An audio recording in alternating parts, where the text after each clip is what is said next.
বুঝেও বুঝবে না। কেন বুঝবে না? কারণ তোমরা ছোট আছো। এখন তোমাদের ভালো লাগবে খারাপ কাজটাই করতে ভালো লাগবে নাকি? তো মন দিয়ে যদি এখন পড়ো, পরবর্তীতে কি হবে? ভালো হবে। ওকে।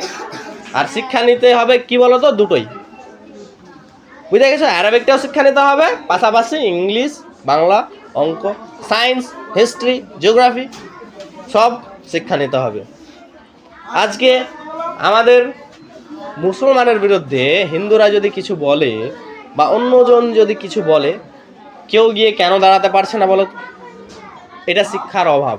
কিসের অভাব? শিক্ষার অভাব। কিসের অভাব? শিক্ষার অভাব।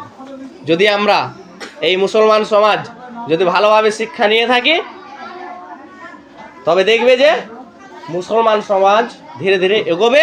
আর কেউ যদি আমাদের বিরুদ্ধে কোনো কথা বলে, আমরা দাঁড়িয়ে কথা বলতে পারবো, অবশ্যই পারবো।